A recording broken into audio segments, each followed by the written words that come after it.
On behalf of CAAT, just an official welcome. Welcome to CAAT again, and thank you for attending today's webinar. And the purpose of today's session, as I mentioned earlier, to review your responsibilities as employer under the plan and to provide you with some tools that will assist you in performing these duties on a daily basis. And we'll be providing you with a lot of information today. But as mentioned in today's invitation, I will be sending you a recording of today's session for future use. And you can also reach out to the team if you have any questions. Okay. Here's the agenda we have already overviewed. And then now I think I will pass it over to Linda to start today's session. Over to you, Linda. Thank you, Joyce. Let's begin with an overview of the features of CAAT Pension Plan. By becoming members of CAAT Pension Plan, eligible employees gain access to a secure and predictable retirement income. Contributions made throughout a member's career will be used to determine their retirement benefit. The plan has two different plan designs, DB Prime and DB Plus, but today's discussion focuses on DB Plus only.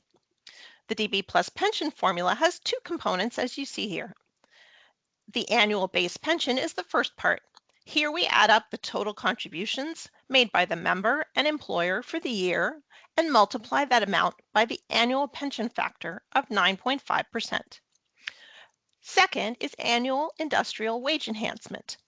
Each year, previously earned benefits are increased by the average industrial wage, or AIW, a Statistics Canada measure of wage growth. This enhancement applies when the plan is at funding level 3 or higher. The plan is currently at funding level 5. More details on funding levels are available on our website. In practice, at the end of each calendar year, CAAT calculates the base pension earned. At the start of the following year, the AIW increase is applied to all previously earned benefits. Upon retirement, the total of these amounts becomes the member's lifetime pension. Here's a graph that illustrates how a DB Plus pension grows during a member's working years and into retirement.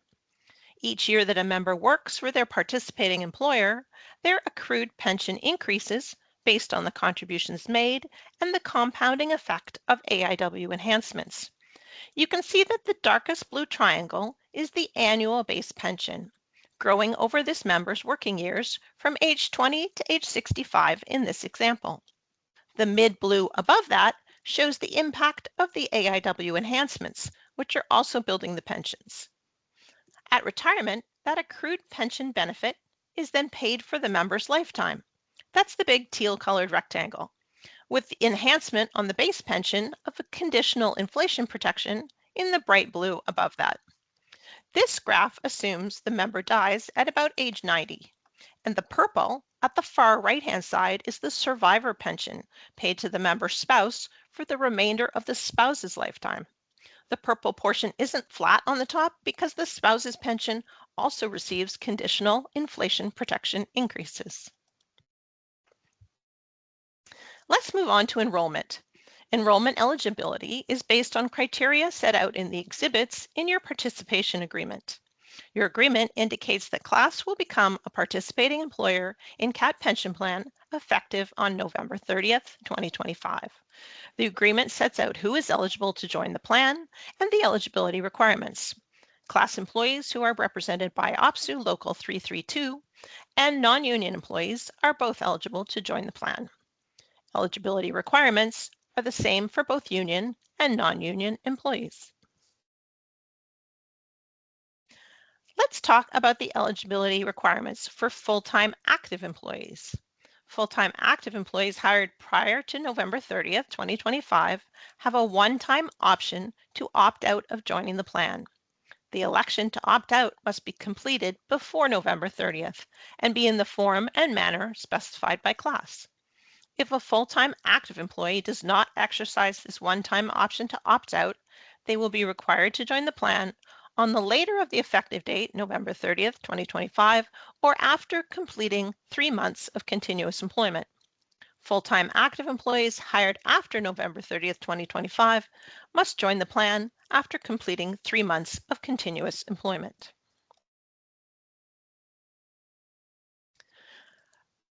Here are the eligibility requirements for full-time employees who are on leave and were hired prior to November 30th, 2025. These employees have a one-time option to enroll in the plan on the later of the effective date of November 30th and the completion of 3 months of continuous employment. This decision must be made before November 30th and be in the form and manner specified by class. If a full-time on-leave employee does not exercise this one-time option to enroll, they will have the option to enroll on the later of their return to work date and the completion of 3 months of continuous employment. Now we'll talk about the eligibility requirements for other than regular full-time employees, which CAAT refers to as OTRFT. Other than regular full-time employees have the option to join the plan. They can join anytime on the later of November 30th, 2025, and after the completion of 4 months of continuous employment, and either completion of 700 hours of employment or receiving earnings of not less than 35% of the year's maximum pensionable earnings, or YMPE, in each of 2 consecutive calendar years prior to joining the plan. There are a few other requirements to consider when enrolling an employee into the plan.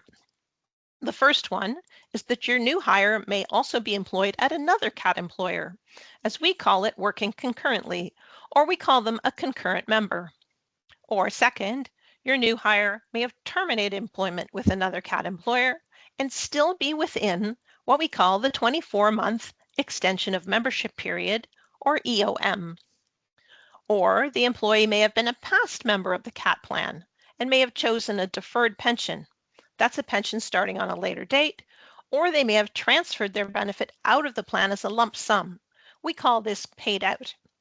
Or finally, your new hire may be a retired member who is receiving a pension from the CAAT plan already, but who has decided to come back to work. Let's look at each of these situations. Let's look at concurrent employment first. Because CAAT has more than 800 participating employers, it's possible for a person to be employed at more than one participating employer. We recommend that you always ask your employees if they are currently a member or have ever been a member of CAAT pension plan. If a member is working at more than one employer, they must contribute with all CAAT employers where they are employed. Even though they're enrolled elsewhere, we still need you to complete the enrollment process for any concurrent members. There is an exception to this if the member is employed full-time with another CAAT employer and they are enrolled under the DB Prime plan design. If this is the case, they are not permitted to join under the DB Plus plan design. To be clear, a member can't be enrolled in DB Prime and DB Plus at the same time. The onus is on the employee to notify you if they're already a member of the plan, but as a best practice, it's a good idea to ask them anyway. If you need confirmation whether an employee is already enrolled in the plan, you can contact your pension analyst for verification. However, for privacy reasons, we can't tell you which other employer they work for. An enrollment should be submitted in your regular data file or by using our employer portal, Pension Administration Link, or PAL. Now let's look at employees who are hired by your organization soon after they've left another CAAT participating employer. When a CAAT member terminates employment, their membership in the plan continues for 24 months until they are eligible for termination benefits from the plan. CAAT calls this the 24-month extension of membership period, or EOM. If an individual who has left a CAAT employer is still within this 24-month period and they start working for you, their contributions must begin immediately upon hire, regardless of the rules that might apply to their employee type within your organization. Their EOM period with the previous employer will stop as soon as CAAT is aware of their new enrollment with your organization.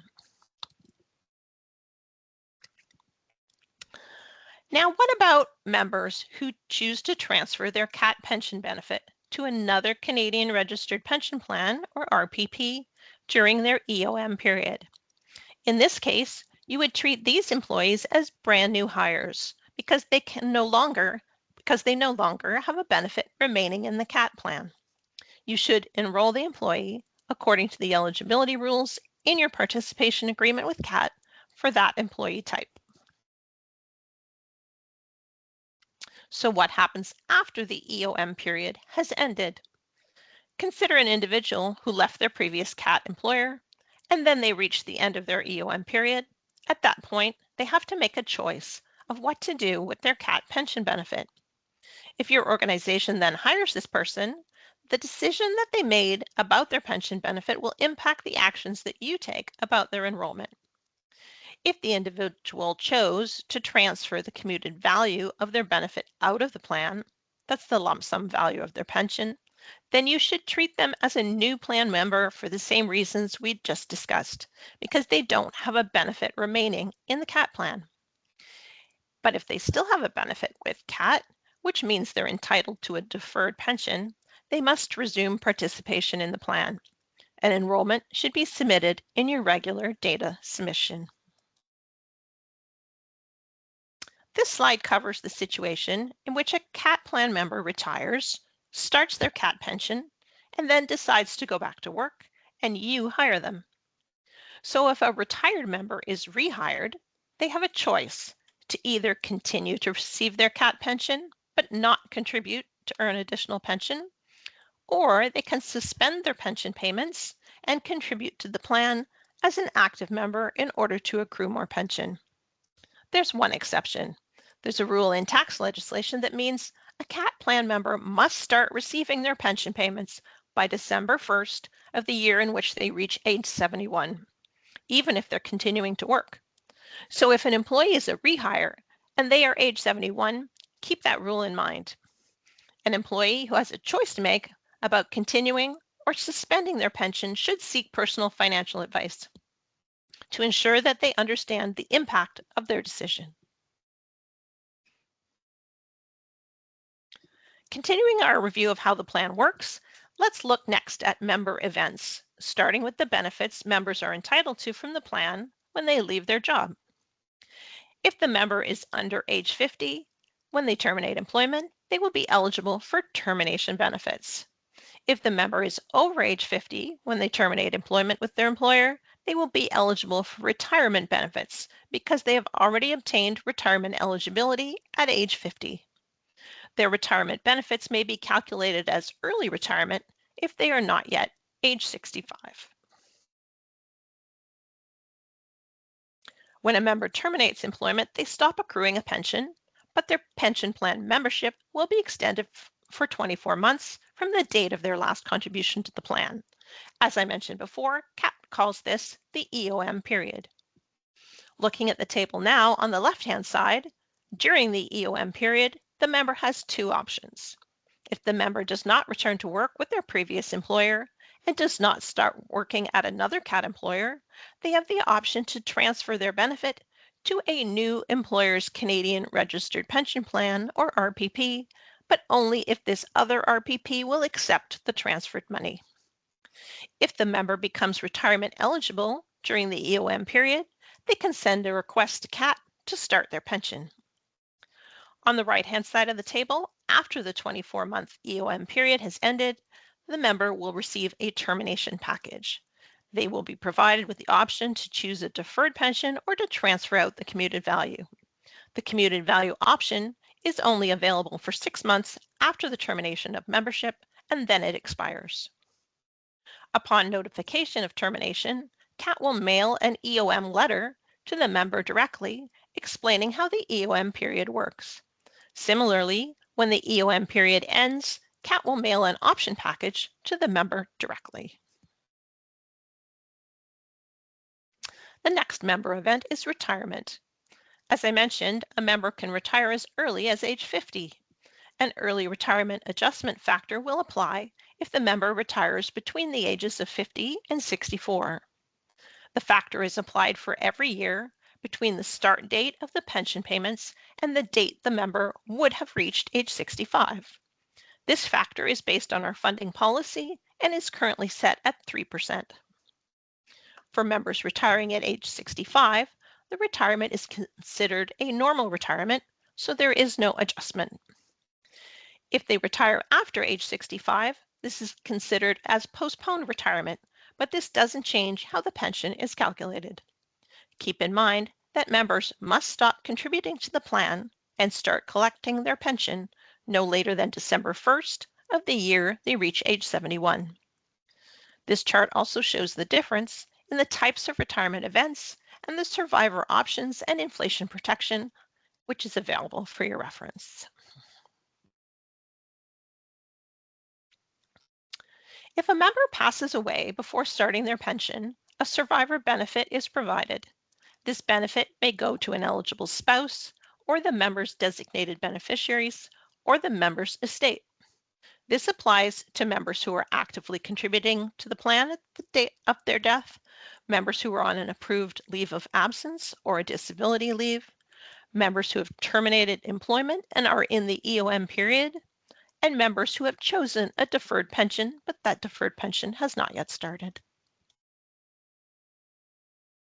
A survivor benefit refers to any type of benefit the plan pays after a member passes away.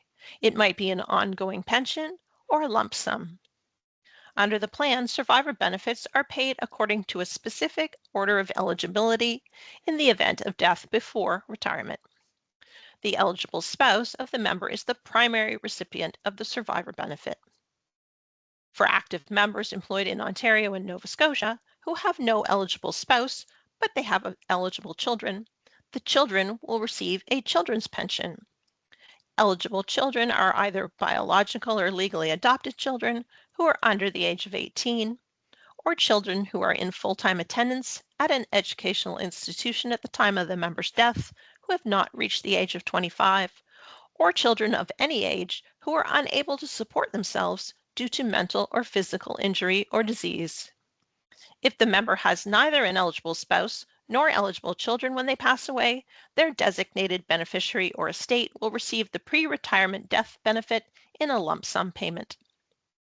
For active members employed in jurisdictions outside of Ontario and Nova Scotia who do not have an eligible spouse, their designated beneficiary or estate will receive the pre-retirement death benefit in a lump sum. When a retired member passes away, survivor benefits are also paid out according to a defined order of eligibility. Similar to the process before retirement, the eligible spouse will be the primary recipient of survivor benefits after retirement.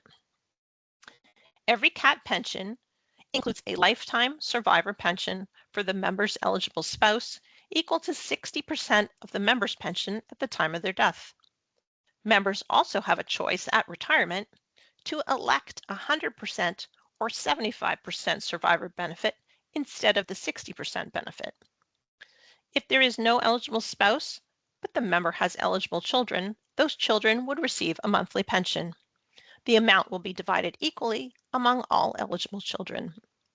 And lastly, in addition to the other survivor benefit provisions, there is also a 180-month pension guarantee. This means after all survivor pensions have been paid, if the total amount paid out is less than 180 times the member's original monthly pension payment, then the remaining balance will be payable as a lump sum to the member's designated beneficiary or their estate. The next type of member event is a leave of absence. CAAT has two classes of leaves, statutory and non-statutory. First, we will cover statutory leaves. These are leaves defined by legislation, typically under the Employment Standards Act of the applicable jurisdiction. These include maternity, pregnancy, parental leave, or any other provincially approved statutory leaves. Members on these types of leave will continue to make contributions during the leave period unless they elect in writing to not contribute during the leave period. The member would be required to contribute on their deemed annual earnings during the leave. Deemed annual earnings are the earnings a member was receiving just before their leave started. If a member chooses not to contribute, they can purchase the period after they return to work. Members have 6 months from the date they return to work to purchase this period without any purchase adjustment factor being applied. We'll talk more about purchases later today. Now we'll look at non-statutory leaves of absence. Non-statutory leaves are usually unpaid, so members don't usually have any earnings, which means no contributions would be remitted. However, the member can choose to purchase the period of their leave once they return to work. Members have 6 months from the date they return to work to purchase this period without any purchase adjustment factor being applied. If a member is on a paid leave of absence, both the member and employer will continue to contribute to the plan. Contributions will be based on actual earnings during that leave. If a member is receiving income replacement benefits under your employer-sponsored long-term disability policy, the member has the option to continue to contribute to the plan during this period. However, this option lasts until the earlier of 2 dates, either when the benefits stop or 12 months after the member first receives them. If the member chooses to contribute, the employer will also make matching contributions for the same duration. All contributions during this time are calculated based on deemed annual earnings, not actual earnings. If a member is receiving income replacement workers' compensation benefits under the Ontario Workplace Safety and Insurance Act, or WSIA, neither the member nor the employer makes contributions to the plan. However, the member continues to accrue pension benefits and is credited with both member and employer contributions during this period. This accrual continues until the earliest of 3 events, either 12 months from the date WSIA benefits started, the date WSIA benefits end, or the member's termination of membership date. The plan allows members to purchase pension benefits for eligible periods. A pension purchase means that a member makes contributions in respect of a past period during which they didn't contribute in order to accrue pension that they otherwise would not have. There are several benefits to pension purchases. First of all, a pension purchase results in a higher pension in retirement. The pension purchase becomes part of the member's lifetime pension. This purchased pension will continue to grow with AIW increases. The portion that is purchased will receive the same conditional inflation protection and also the no-cost survivor benefits. A pension purchase is also a way of consolidating retirement savings. Members may have various sources of retirement income, and it may be beneficial to consolidate them into one place that is a secure and predictable source of income during retirement. The types of pension purchases a member can make in DB Plus can be broken into 2 main categories. The first category is periods of employment before enrolling in the plan. These could be any period that a member worked for a CAAT participating employer before enrolling in the CAAT plan. For example, an other than regular full-time employee who's waited to join the plan could make a purchase of the period that they were waiting. If a rehired member had a prior period of membership in the CAAT plan and they cashed out or transferred their benefit when they left that employer, they can purchase that previous period of employment when they are rehired. Finally, a member may have participated in a pension plan at an employer that does not participate in CAAT. If that plan was a Canadian registered pension plan, either defined benefit or defined contribution, then they can purchase that period of employment in the CAAT plan. If the former plan is a defined benefit plan, all past benefits must have been transferred out of the former registered pension plan and into a registered retirement savings plan or a locked-in retirement account in order for the transfer to CAAT to be possible. The second category is breaks in employment. As we discussed, this could be an unpaid leave of absence or a statutory leave with you after the member has enrolled with CAAT. Do we have any questions on what we've covered so far? Sorry, I couldn't find my unmute. A quick question would be, So the leave of absence, so we have people all the time going off, whether it's, a compassionate leave or bereavement leave. Is there a set period of time? And maybe we've answered this before. If it's within like a 2-week period, do we need to stop and start, or is there a threshold that we would need to do this at? Yeah, I can take this question. So because the class is going to be using the automated data exchange, so my guess is once the member is on leave, then their demographic information should change in the system. That should be transmitted to CAAT, right? Okay, yeah, because we run, and sorry, like I said, you probably covered this before, but we do Mhm. biweekly payroll and we do it 2 Right. weeks in arrears. So we could technically have somebody within that same 2-week period be off and then come back Right. on, but we would still need to Yeah. report that. Okay. It's a good question. So I'm not sure how that works in your system, but on our end, we do have in the spec file, we have employment status 1, 2, 3, and 4. That means within the same pay period, if the member status change, you can, let's say, under employment status 1 active, 2 maybe leave, and then 3 back to active again. But I'm not sure whether this kind of information can be stored in your system. I don't think so, maybe not. But this is automated, just transmitted as what's in your system. That's good enough. Okay. Thank you. Thanks, Joyce. Thank you. Okay. Let's move on to resources. We'll provide an overview of the resources that we have available to assist employers with their responsibilities under the plan.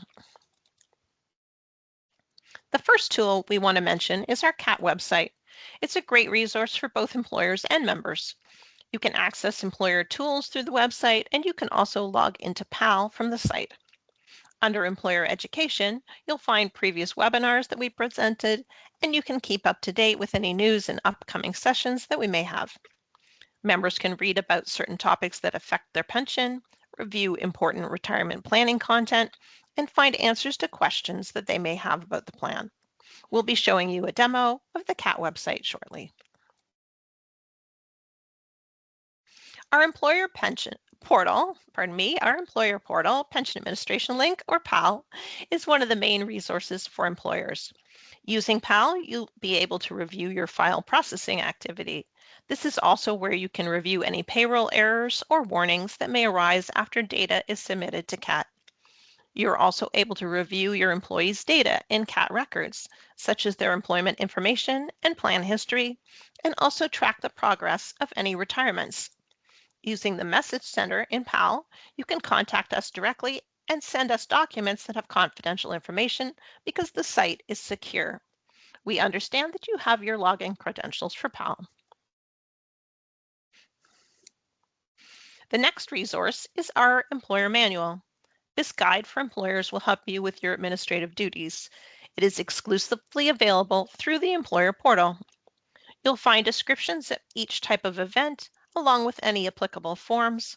The process descriptions currently apply to employers using our classic payroll-based reporting process, but will be updated as applicable for automated data exchange employers over time. A search is also available to help you find specific topics faster and more efficiently.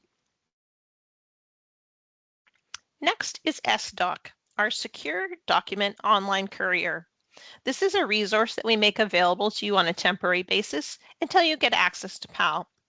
In this tool, you'll be able to send and receive files from CAAT that require a secure method of transfer. However, once you have access to PAL, PAL has more features, so you should stop using SDoc at that point. Now let's look at a couple of resources for your employees. First of all, we have our member portal, My Pension. This self-service tool gives members access to a customized page containing their pension information.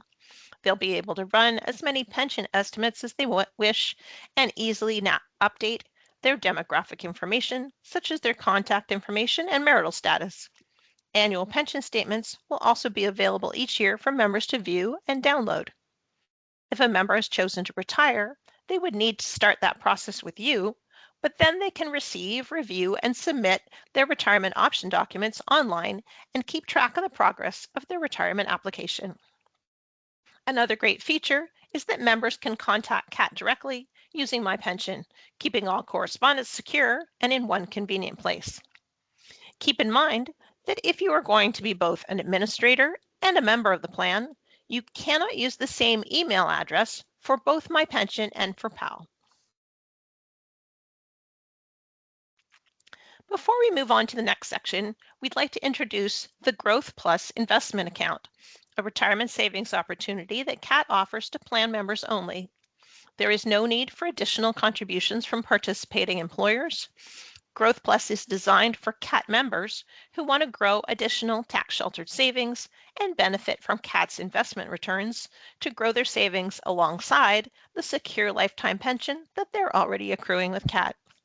CAAT works directly with members who wish to participate in this option, so members can transfer in funds through the online My Pension portal or by submitting a form when they contact CAAT. There is no employer administrative responsibilities associated with Growth Plus at this time. If you would like more information about Growth Plus, we suggest you visit CAAT's website. Do we have any questions?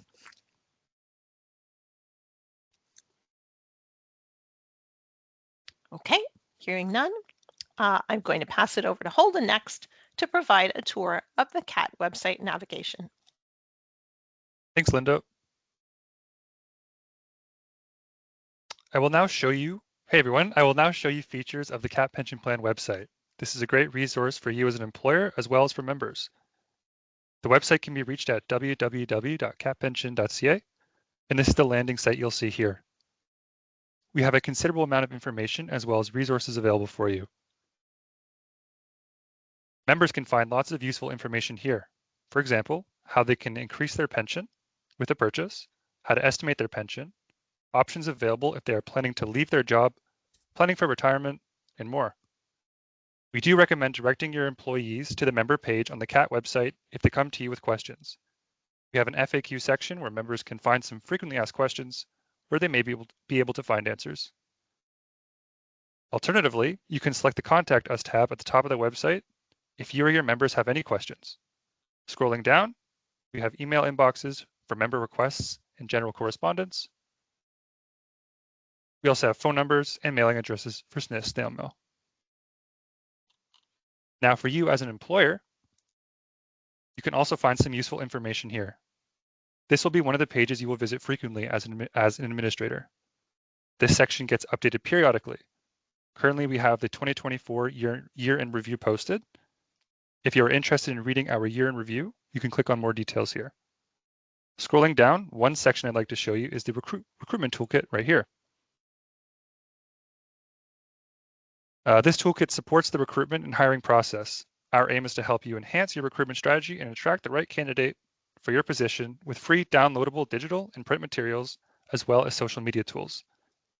Continuing to scroll down, we have a quick link to the Pension Administration link, or PAL for short, which is also another term we use for the employer portal.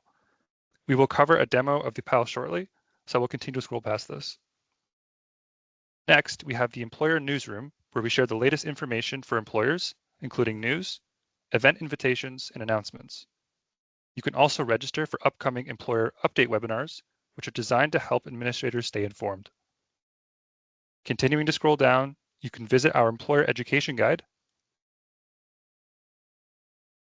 which outlines trainings we've held on specific topics and are organized by 4 core areas of responsibility shown here. These topics include, but are not limited to, retirements, contributions, leaves, and more. All sessions are recorded and posted to the website for you to review at any time. PDFs of the slide decks are also available on the guide. You can click on any of these quick links if you know the topic you are looking for. Underneath the Employer Education Guide, we have the How We Work With You section. Here you can find our service standards, which outline how long it will take to complete a transaction, as well as shared statistics on how frequently we meet those standards. Next is a link to SDoc, which you will use until you have access to the employer portal. Lastly, we have the rates at a glance, quick link, which shows the current and historical Government of Canada rates as well as CAAT rates. Under this, we have our resources for employers section. If you go into this section, this has some of our most frequently used topics outlined here. For example, 2025 plan changes, how to unlock power of your pension, presentation deck templates, and more. These are useful and ready to print pieces of information for participating employers who are a part of the CAAT plan.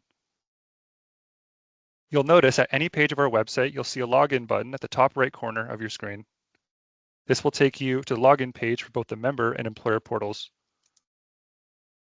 The member can log into the My portal called My Pension.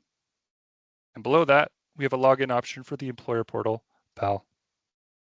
Please note that if you are someone who will have access to both My Pension and PAL, the same email address cannot be used, as Linda mentioned earlier. We recommend using a personal email for My Pension and your work email for PAL. I will now show you what the employer portal looks like. To save us some time, I've already logged in here. Once you log into PAL, you will automatically be brought to this dashboard. Please note that we are using a testing environment for the purposes of this demonstration, so no live data is being used. On your dashboard, there's a quick search option to find a member. You can also select the Find a Member tab to find a member based on their SIN number, member ID, first name, and last name. Here you can view the member's profile, view their employment information, contributions, and more. I do have a sample member with me here. Again, please note, this is for testing and training purposes. The ID does not reflect live data. I'm going to search the first letter of the first name, click Submit. Once we click Submit, we can see the appropriate member information below.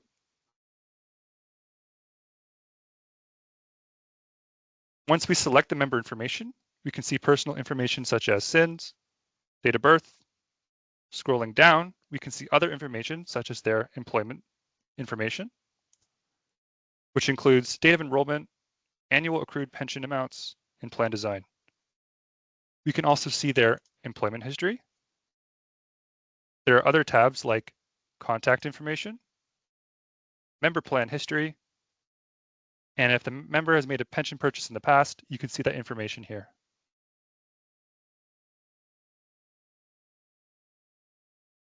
Next, you'll see the message center. It is a very similar format to an email once you select the Send a Message tab on the right. As you can see, we have the subject, the body of the message, and an option to add a file before you ultimately submit it to CAAT. As mentioned previously, messages sent here are encrypted and secure and automatically are assigned to your employer pension analyst, which is me. Next is the document center. So if CAAT has sent you a document or you've already sent us a document, this is where you can filter and retrieve it below. The next few features, member enrollment, termination of employment, reporting a leave, as well as pension applications, or what we call retirement applications, will not be used for you. This is because all of your information is being reported through the automated data exchange process. These features are there for our classic payroll-based reporting employers who chose to report these transactions through PAL. Again, you will not be using these features. That said, if a member initiates a purchase request through the member portal or My Pension, then you will see this 0 turn into a 1 or the total number of requests here. It is your responsibility to review and approve the purchase requests to then submit it to CAAT.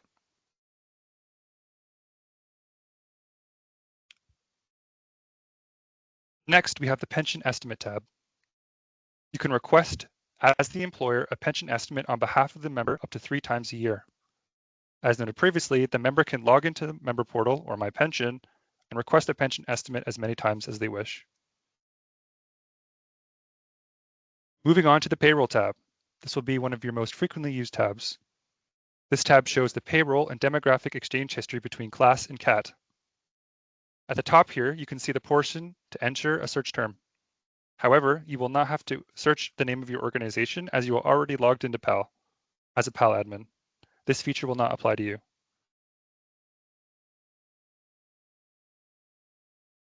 Because this is a test environment, I will search manually for the specific dummy employer, Innocent Olympian.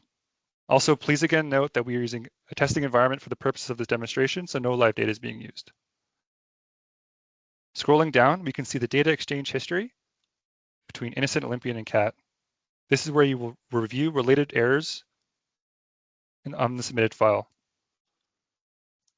You may select a file and scroll down to view contributions summary, member data summaries, as well as data errors. Looking at the errors, here we can see the total number of errors within this file. There are 3. You can click on the error count to view the breakdown in the error description. You may then view all the related errors and warnings that are stopping this file from posting fully, and then take the appropriate action to resolve them effectively, and then resubmit the file. More information on how this process works later. Below, we see the Reports tab. The Report tab is if any member makes any demographic changes in the member portal, such as an address change. It will show up here.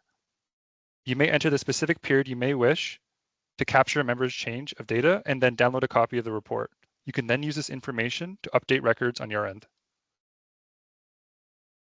Next, we have the employer report. You as an employer can also run employer reports, such as reports on active members, employment status reports, in-year data reports, and more. You can then export this data as an Excel file and use it as you wish. One of the last tabs here at the bottom is the employer manual. This is the next feature I'd like to show you. Selecting this tab opens up a new tab in your browser.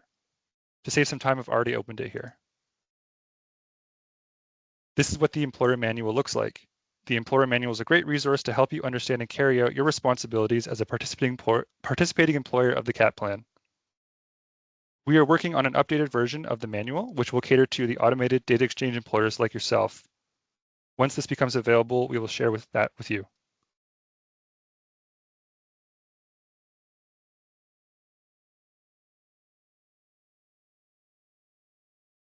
Sometimes it takes a minute to load things.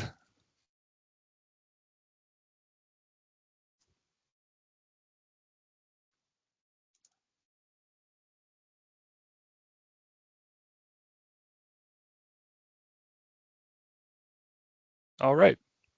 To go over some information on this manual, we can see the tax requirement tabs. Many employers often ask us, what is the plan's registration number for income tax purposes? You can see this number actually right here.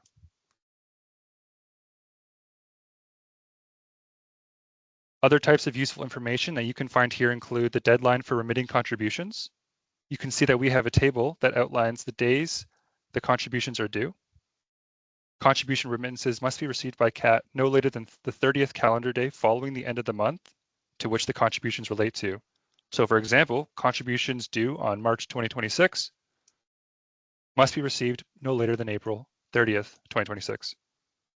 Keep in mind the exceptions if dates fall on weekends or statutory holidays. All that information is outlined in detail in this manual. Another popular section is our Calculator and Tools tab.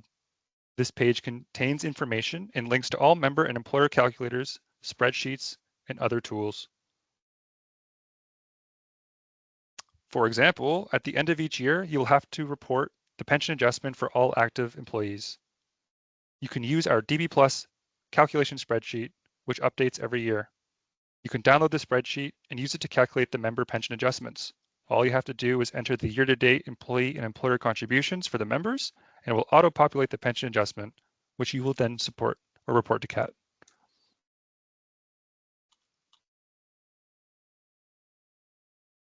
Another feature I'd like to show you is the forms library. All forms are located here. For example, if you have to submit a form for members who are to go on different types of leaves of absences, you can find them here. Again, the employer manual is here as a resource to help you understand and carry out your responsibilities as a participating employer. Thank you, everyone. It was great to speak with you again, and I look forward to seeing you in the future. That's all for the website demo, and I'll pass it back to Maria to continue with the presentation. Thanks, Holden. Next, let's discuss how to report information to CAAT. Your responsibilities will vary throughout the year, but the two main responsibilities are reporting information and remitting contributions to the CAAT plan. In addition to these two main responsibilities, other key duties do exist, but at a lesser frequency. We will go through each of these responsibilities. The first step for new employers is to enroll all eligible employees who will be enrolling as of the effective date through the automated data exchange. We also recommend that you ensure all required staff who will have administration responsibilities have access to our employer portal, PAL. And lastly, you need to get familiar with our data exchange process. Following a system-to-system automated data exchange, both demographic and payroll data will be submitted according to the agreed-upon schedules. After you submit each payroll file, an invoice for the related contributions will be produced and made available to you in PAL. Throughout the year, you will also need to enroll any new eligible employees and report to CAAT any member life events as they happen. As we saw earlier, member events include leaves of absence, terminations, retirements, or deaths. Finally, you are required to calculate pension adjustments. This needs to be calculated on an annual basis for all active members or when a member terminates or retires. We'll go over pension adjustments later in the session. Let's discuss the automated data exchange process. The system-to-system data exchange is fully automated and does not require any business administration engagement. That means there is no manual input needed. This capability will be set up by class and CAAT joint IT efforts.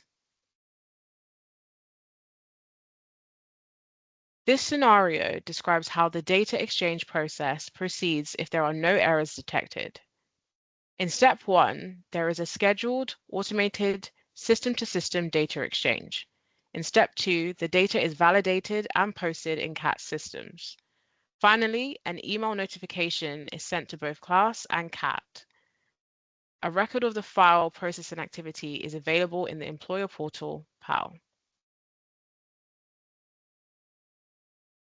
If there are errors detected after you submit your data, the steps start out the same, with the scheduled data exchange, and then all records without errors are posted to CAAT systems.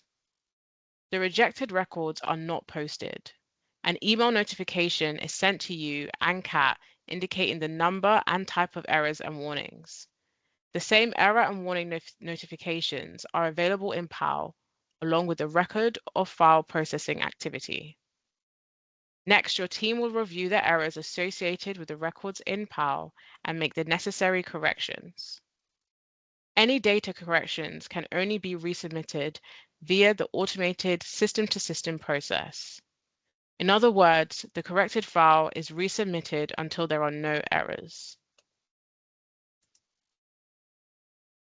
You will receive an email notification after the CSV file has been processed. The notification email includes the file details, transaction time, and summary of member data, as well as accounts of types of errors. Let's review where you can locate information in PAL for the submitted payroll file. Please note that this information is view only in PAL. As outlined in step 4 on slide 46, any data corrections must be resubmitted through the automated system-to-system process. Under the File Summary tab, you will find a contribution summary, member data summary, and a list of data errors. We'll go through each of these sections next. Let's start with the contribution summary for DB Plus employers. To view the details, simply click the plus sign, which shows as a minus sign in this image because it's been expanded. Here's what the contribution summary includes. Total member contributions reported in the payroll file, total member contributions posted, total employer contributions reported, total employer contributions posted, any adjustments, and finally, the percentage of records posted. In this example, 99.7% of records were successfully posted. Next, let's look at the member data summary. To view the details, click the plus sign. This section shows the type and count for the total number of members, new members, employment status changes, and rejected data. This information is similar to what you see in the notification email, which was shown on slide 47. On the next slide, we'll dive deeper into the member data you can access when you click on the number of members. When you click on all members, here's the data you'll see. You will see the member ID, which is CAAT's identifier, the employee number, which is class's identifier, the social insurance number, the name in the system, employment status effective date. Please note that the employment status and its effective date will appear only if there's been a change in status or if the member is new. You can click on any member to drill down and view details such as validations, personal information, contact details, employment data, and pension adjustment information. Or you have the option to export the data into CSV, XLS, or XLSX format for further analysis. Now, let's look at data errors. This screen displays the error type and count. For example, in this case, a payroll file was loaded with 160 errors. A few important points to note. The display does not separate warnings from errors. Everything is shown as errors. For this example, you wouldn't expect to see any demographic or employment errors. On the next slide, we'll look at the details you'll see when you click on either payroll or all errors. When you click on all errors, you'll see a list of all errors by member. The screen will display member ID, employee number, social insurance number, name in the system, error ID, status, which will let you know whether it's a warning or error, and error category and error description. Here are a couple of examples of typical error messages you may see.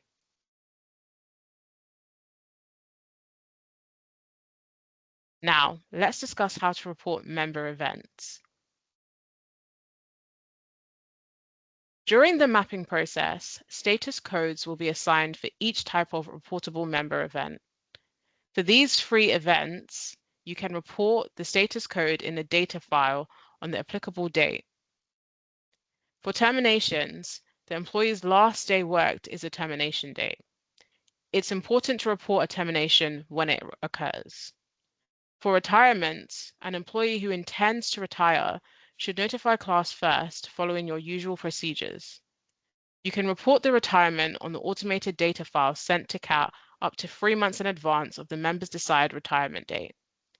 Giving us advance notice helps to ensure that the first pension payment is certain to be on time. CAAT recognizes that you won't have the member's final earnings and contributions 3 months in advance, but CAAT will true up the pension calculation when the final contributions are reported. Like terminations, we ask you to report any pre-retirement death immediately after the death occurs, indicating the actual date of death. Currently, CAAT requires you to complete and submit a death benefit application form, which you can find in the employer manual in the forms library. The form asks you to also submit a copy of the death certificate if you have one. This procedure may be changing for employers using the automated data exchange.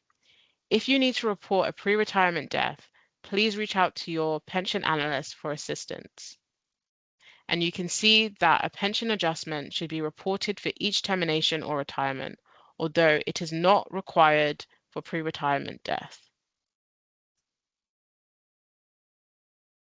Here are some takeaways when reporting leaves to CAAT.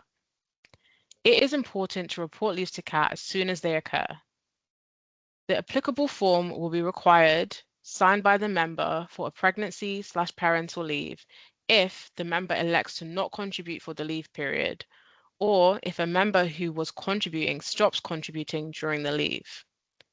If a member elects to not contribute during their leave, they must sign and date the waiver section of the leave notification and purchase request form to document that they have decided not to contribute. They will still have the option to purchase their leave period upon their return from leave.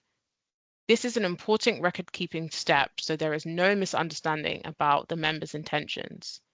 You will also have to report a different code for contributing versus not contributing.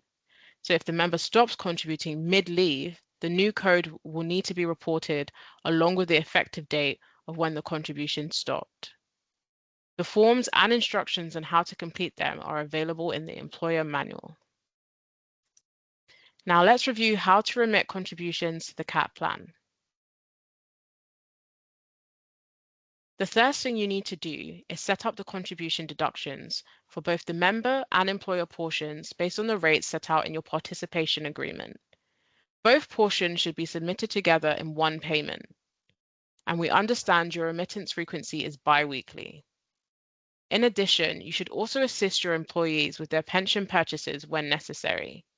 You will be submitting purchase amounts along with regular contributions for any purchases of leaves made within 6 months of the leave end date. Contribution payments are due by the 30th calendar day of the month following the month to which the contributions relate. If the 30th calendar day falls on a weekend or statutory holiday, the due date would be the nearest business day prior to the deadline. For example, contributions for the month of January 2025 would normally have been due by March 2nd, 30 days after the end of January, but were due on February 28th because March 2nd was a Sunday.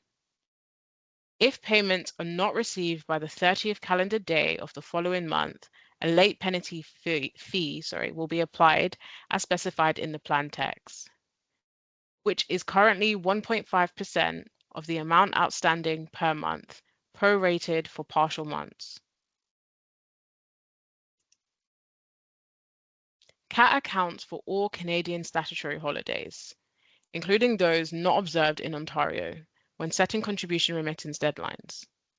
To support employers, a detailed table of deadlines is available in the employer manual under the section titled Contribution Remittance. The employer manual includes this table, including the 2026 deadlines. The participation agreement outlines that both employer and member contributions must be calculated based on annual earnings. Annual earnings are defined as wages the member receives from class, including overtime. Bonus payments are excluded from pensionable earnings. Your agreement also states that annual earnings for members on a paid leave will mean the remuneration the member receives during the leave.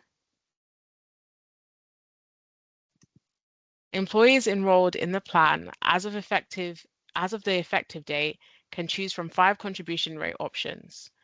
Once their election is made, class will match it with the corresponding employer contribution. If no election is made within 60 days, as specified in a participation agreement, the employee will default to option 3. Employees who enroll after the effective date have the same 5 options. They must make their election within 60 days of enrollment. If the election is made within the 60-day window, the chosen rate takes effect from the date the employer received the election.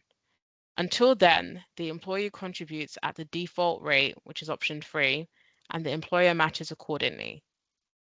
If no valid election is made within 60 days, the employee will remain at option 3, and the employer will continue contributing at the matching rate. These contribution rate rules are outlined in Exhibit 1 of the participation agreement. The last column in the contribution rate table, called the qualifier, contains the code used in payroll reporting to indicate which option the member has elected. The formula for calculating contributions is straightforward. Eligible earnings multiplied by the contribution rate. Both member and employer contribution rates are outlined in your participation agreement. This formula applies to both member and employer contributions. The same method is used for each. For members, there's a contribution maximum that is equal to the annual money purchase limit set by the Canada Revenue Agency or the CRA. Using this limit, in 2025, the maximum combined contribution from both employer and member under DB Plus is $33,810. The maximum combined contribution for 2026 is $35,390. Let's walk through an example to show how contributions are calculated. In this case, David has eligible earnings of $5,000 per month. He has chosen option 5, which means both the member and employer contribution rate is 5%. So David contributes $250 and the employer matches with $250. The total monthly remittance for David is $500. If David's earnings change in the future months, his contributions will adjust accordingly. One important reminder, keep an eye on the CRA annual maximum contribution limit. For high earners, once they reach the limit during the year, you must stop taking contributions for the remainder of that calendar year. Now, let's review the invoicing process. The steps for processing the payroll file are shown here. Upon receiving the payroll file, it will go through validations to verify the accuracy of the data. If no errors are detected, the data is posted to our system. Once the data is posted, an invoice will be automatically generated based on the validated data. You can access the invoice through PAL. Contribution should be remitted according to the details specified in the invoice. To find your invoice, go to Payroll on the navigation toolbar. You'll see your payroll data exchange history. Locate the payroll file and click Download to get a PDF copy of the invoice. Another important thing to note is that the invoice includes only the data that was successfully posted. This is a sample of the invoice that you can find in PAL.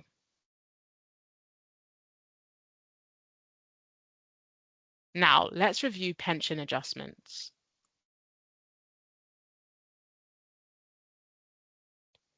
A PA is the deemed value of the member's pension accrued in a calendar year. This value is one of the factors used by the CRA to determine an individual's RRSP contribution room. Generally speaking, CRA will calculate a member's RRSP contribution room by taking 18% of their previous year's earned income and then deducting any contributions made to tax-deferred accounts. In other words, the contributions a member makes in 2025 after joining the plan will produce a 2025 pension adjustment. This will affect the contribution room that the member will have in the year 2026. This is because when the CRA calculates the RSP contribution room, they use the previous year's members' income and pension adjustment. You will be required to calculate and report the pension adjustments for your employees on their T4 slips, and also report this information to CAAT in your PBR file. Well, in this case, it will be the automated file. As mentioned earlier, a PA must be reported for each calendar year, as well as at the member's termination or retirement date. If you report a PA because a member terminates or retires, you don't have to report it again at the end of the year. You do not have to report a PA after a member's death. The pension adjustment calculation is 9 multiplied by the member's benefit entitlement minus the PA factor, which is $600, multiplied by the proration factor. The benefit entitlement is equal to the total member and employer contributions made in a year multiplied by the DB plus pension factor of 9.5%. The proration factor is equal to the total member and employer contributions made in that year divided by the year's money purchase limit. You do not have to memorize the PA formula because we have prepared a DB Plus batch pension adjustment calculation spreadsheet for you to use to streamline the PA reporting process. It's located in the employer manual in the calculators and tools section.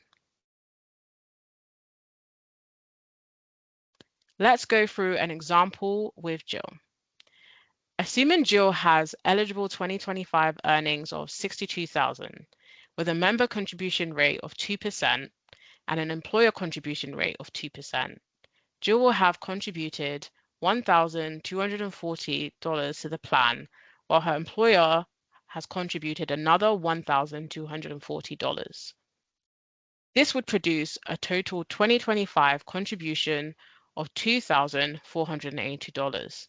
Using the pension adjustment formula shown earlier, we are able to calculate Jill's 2025 pension adjustment of $2,076. Note that a pension adjustment is always rounded to the nearest dollar. Do we have any questions on what we've covered so far? I just have one question about the remittance. So our first payroll is from November 30th to December 13th. It will be paid December 24th. So we're not remitting it to you until January, but it falls in this tax year. So would you guys be adjusting for that, or do we have to remit early before the end of the year? I can take this. So let me confirm. So the first pay date will happen in December, correct? Yes, they'll be paid on December 24th. Okay, so that means the contributions will be due January next year. So, and then the pay date is December. That will be on the members 2025 T4, correct? Correct. Okay.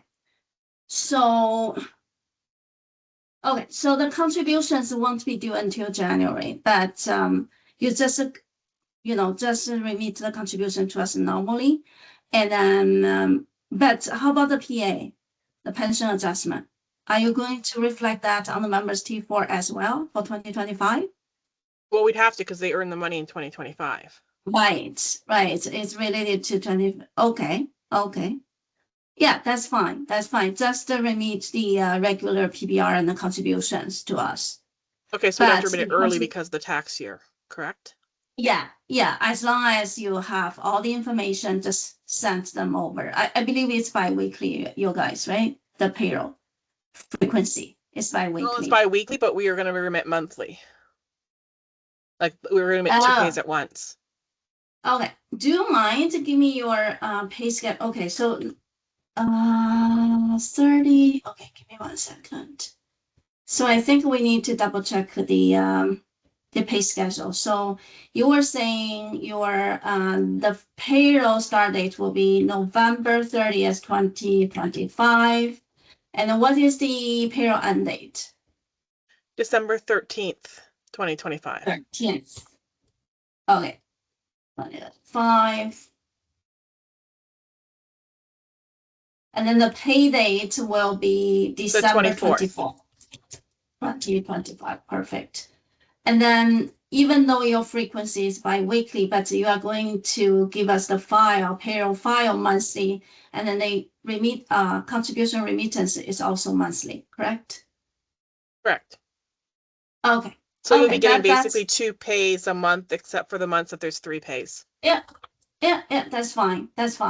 So just because it won't be due until January, so we don't need to worry about the contribution remittance deadline. But I think as long as once you have all the information for 2025, because it's monthly.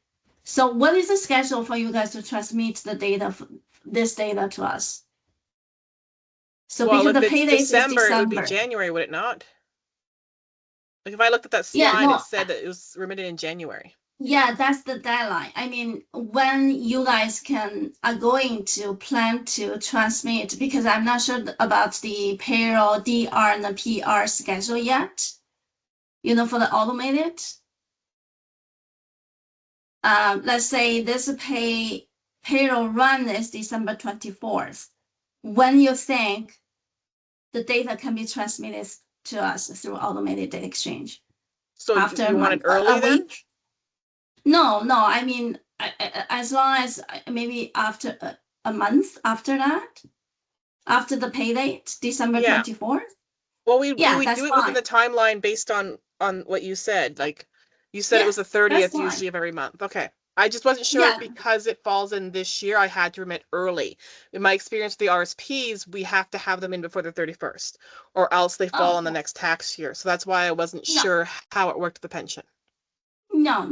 So when we, I think on the deck, we talk about the remittance deadline. That means for the payment to CAAT, the contribution remittances. Yes. But yeah. So it shouldn't be a problem at all.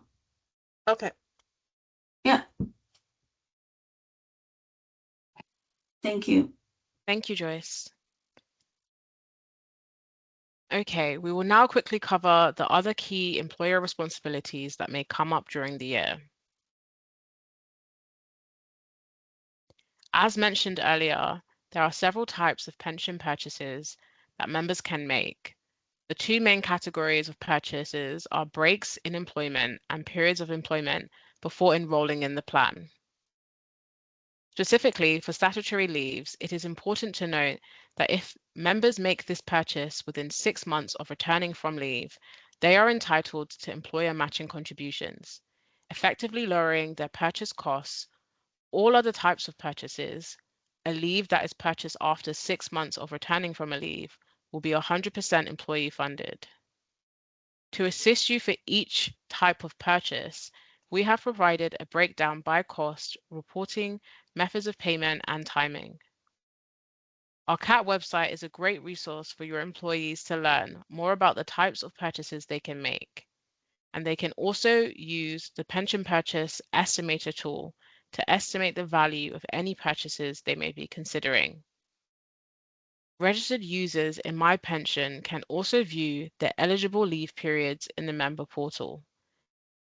This provides members with easy access to review and initiate the process for purchasing their eligible leave periods if they wish. Your responsibilities for purchases, where there was a break in employment, are to communicate the option to purchase additional pension to the member, to calculate the contribution costs based on the deemed earnings that the member would have had during the leave. Next, to complete and send us the leave notification and purchase request form. Please note, pregnancy and other leaves of absence are separate forms. If the member has chosen to pay by RRSP transfer, request a pre-authorized T2033 form from your pension analyst. For statutory leaves only, remit payment and report the pension adjustment on the T4. We offer live web-based employer education sessions on the various topics discussed today. These sessions are not mandatory, but we do suggest that you try to attend to get a refresher on the various topics of discussion that we cover. Each session is recorded and then posted on the CAAT website for future reference if you're not able to attend live. Here's a recap of your responsibilities on a monthly or bi-weekly basis. First, prepare your data file, then upload the file via the SFTP process. Finally, confirm the total member and employer contributions for the reporting period and submit the payment to CIBC Mellon. Here's a recap of your responsibilities on an ongoing basis. Report member events as they occur. Calculate and report pension adjustments for any members who terminate employment or retire. And then, at the start of the following year, for all members by the CRA and CAAT deadlines. Assist members with their pension purchases and attend CAAT sessions. Do we have any additional questions? Hi, got one question. So this is the first time I'm seeing the CIBC Melon reporting. Is that also part of the automated data exchange, or is it separate from that? Hi, it's Joyce. I can take this question. So are you asking about CIBC Melon? Yep. So CIBC Melon is just our custodian. So all the payments will go to CIBC Melon. We have the account there. You just need to set up the payment. So actually, can I ask what payment method you prefer, like EFT, online biller pay? What are going to? We would prefer direct deposit, direct withdrawal. I don't think we do that. Is it kind of pre-authorization? Yep. I'm sorry, unfortunately, we don't do that. Either EFT, electronic fund transfer, or online biller pay. And I think, yeah, We can Holden do is EFT. going to send, sorry. EFT is fine. We can do EFT? EFT.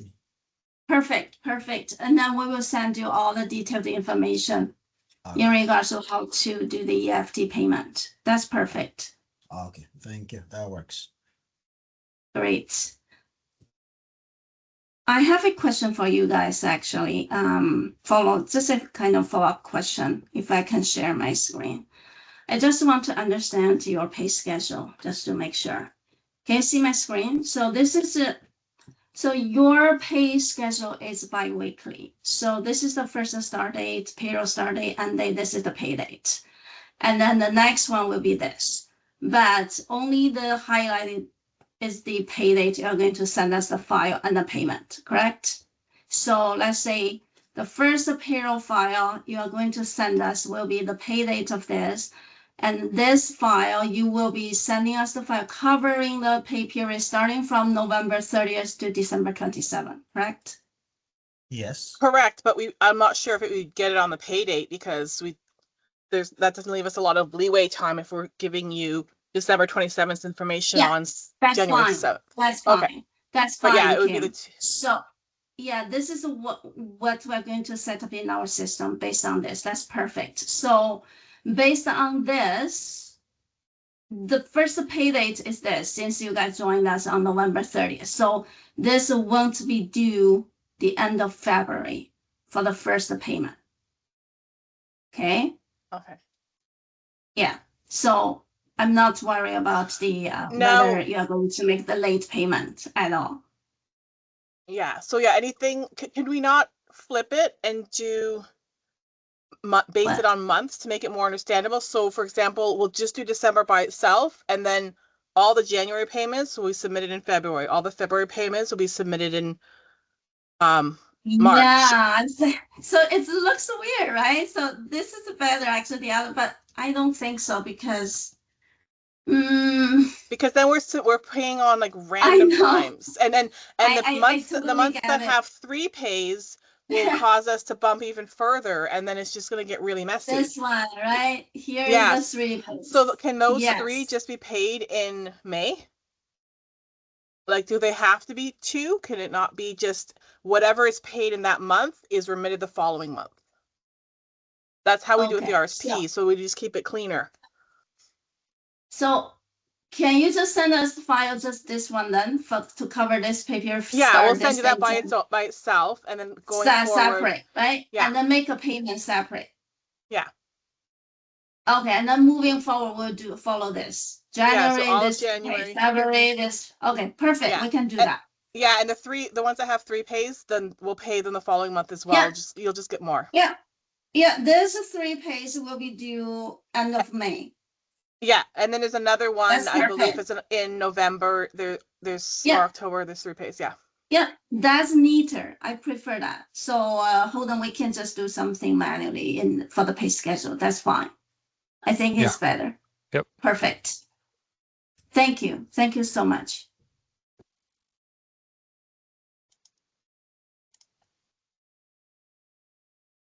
Thank you, Joyce. I'm going to pass it back to you as well to close. Okay. So thank you, everyone. As I mentioned earlier, we give you lots of information, but we have this session recorded. After this, we will have it edited, and then we will share that with you. Just here is our contact information. As I mentioned earlier, Holden is the primary contact, and Erin will be the best. She's not here. She will be the backing up Holden when he is away, and I'm also here to help. Just final questions. Do you have any final questions for us? And after this, Holden will reach out, and then he will schedule some status meetings with you guys. Maybe at the beginning, at your preference, you may prefer to meet weekly or bi-weekly, and then we can reduce the frequency, maybe monthly. We just want to hold your hands with each step of the way. We want to make sure, you understand each process, especially at the beginning, but you will be expert eventually.